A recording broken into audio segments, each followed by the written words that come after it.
Now I'd like to talk about the positive aspects of rewards for our behavior and the negative aspects of rewards for our behavior. And from that, I will suggest a protocol by which you can achieve a better relationship to your activities and to your dopamine system. In fact, it will help tune up your dopamine system for discipline, hard work, and motivation. Hard work is hard. Generally, most people don't like working hard. Some people do, but most people work hard in order to achieve some end goal. End goals are terrific and rewards are terrific, whether or not they are monetary, social, or any kind. However, because of the way that dopamine relates to our perception of time, working hard at something for sake of a reward that comes afterward can make the hard work much more challenging and make us much less likely to lean into hard work in the future. Let me give you a couple examples by way of data and experiments. There's a classic experiment done actually at Stanford many years ago in which children in nursery school and kindergarten drew pictures. And they drew pictures because they like to draw. The researchers took kids that like to draw and they started giving them a reward for drawing. The reward generally was a gold star or something that a young child would find rewarding. Then they stopped giving them the gold star. And what they found is the children had a much lower tendency to draw on their own. No reward. Now, remember, this was an activity that prior to receiving a reward, the children intrinsically enjoyed and selected to do. No one was telling them to draw. What this relates to is so-called intrinsic versus extrinsic reinforcement. When we receive rewards, even if we give ourselves rewards for something, we tend to associate less pleasure with the actual activity itself that evoked the reward. Now, that might seem counterintuitive, but that's just the way that these dopaminergic circuits work. And now understanding these peaks and baselines in dopamine, which I won't review again, this should make sense. If you get a peak in dopamine from a reward, it's going to lower your baseline, and the cognitive interpretation is that you didn't really do the activity because you enjoyed the activity, you did it for the reward. Now, this doesn't mean all rewards of all kinds are bad, but it's also important to understand that dopamine controls our perception of time. When and how much dopamine we experience is the way that we carve up what we call our experience of time. When we engage in an activity, let's say school or hard work of any kind or exercise, because of the reward we are going to give ourselves or receive at the end, the trophy, the sundae, the meal, whatever it happens to be, we actually are extending the time bin over which we are analyzing or perceiving that experience. And because the reward comes at the end, we start to dissociate the neural circuits for dopamine and reward that would have normally been active during the activity. And because it all arrives at the end, over time, we have the experience of less and less pleasure from that particular activity while we're doing it. Now, this is the antithesis of growth mindset. My colleague at Stanford, Carol Dweck, as many of you know, has come up with this incredible theory and principle, and it actually goes beyond theory and principle, called growth mindset, which is this striving to be better, to be in this mindset of I'm not there yet, but striving itself is the end goal. And that, of course, delivers you to tremendous performance. It's been observed over and over and over again that people that have growth mindset, kids that have growth mindset, end up performing very well because they're focused on the effort itself. And all of us can cultivate growth mindset.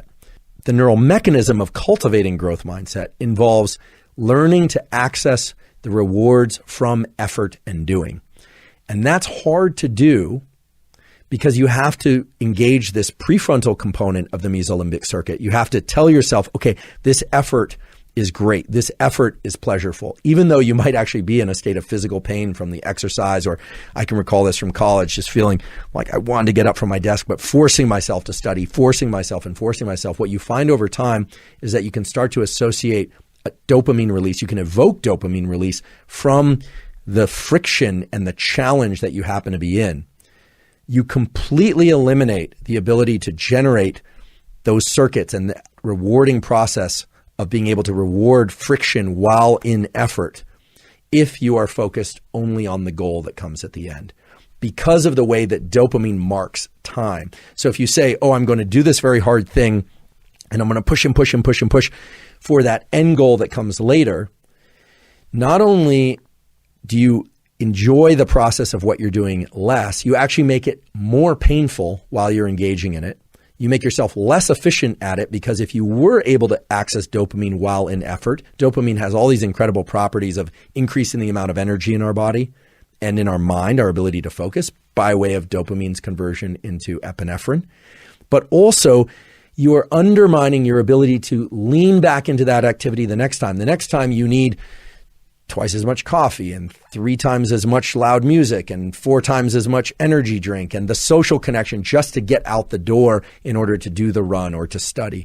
So what's more beneficial, in fact, can serve as a tremendous amplifier on all endeavors that you engage in, especially hard endeavors, is to not start layering in other sources of dopamine in order to get to the starting line, not layering in other sources of dopamine in order to be able to continue, but rather to subjectively start to attach the feeling of friction and effort to an internally generated reward system. And this is not meant to be vague. This is a system that exists in your mind, that exists in the minds of humans for hundreds of thousands of years, by which you're not just pursuing the things that are innately pleasurable, food, sex, warmth, water when you're thirsty, but the beauty of this mesolimbic reward pathway that I talked about earlier is that it includes the forebrain. So you can tell yourself the effort part is the good part. I know it's painful. I know this doesn't feel good, but I'm focused on this. I'm going to start to access the reward. You will find the rewards, meaning the dopamine release inside of effort, if you repeat this over and over again. And what's beautiful about it is that it starts to become reflexive for all types of effort. When we focus only on the trophy, only on the grade, only on the win as the reward, you undermine that entire process. So how do you do this? You do this in those moments of the most intense friction. You tell yourself, this is very painful, and because it's painful, it will evoke an increase in dopamine release later, meaning it will increase my baseline in dopamine. But you also have to tell yourself that in that moment, you are doing it by choice and you're doing it because you love it. And I know that sounds like lying to yourself, and in some ways it is lying to yourself, but it's lying to yourself in the context of a truth, which is that you want it to feel better. You want it to feel even pleasurable. Now, this is very far and away different from thinking about the reward that comes at the end, the hot fudge sundae for after you cross the finish line. And you can replace hot fudge sundae with whatever reward happens to be appealing to you. We revere people who are capable of doing what I'm describing. David Goggins comes to mind as a really good example. Many of you are probably familiar with David Goggins, former Navy SEAL, who essentially has made a post-military career out of explaining and sharing his process of turning the effort into the reward. There are many other examples of this too, of course. Throughout evolutionary history, there's no question that we revered people who were willing to go out and forage and hunt and gather and caretake in ways that other members of our species probably found exhausting and probably would have preferred to just put their feet up or soak them in a cool stream rather than continue to forage.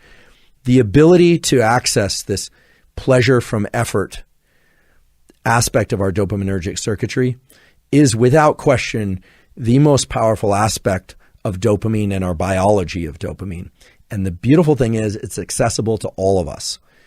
But just to highlight the things that can interfere with and prevent you from getting dopamine release from effort itself, don't spike dopamine prior to engaging in effort. And don't spike dopamine after engaging in effort.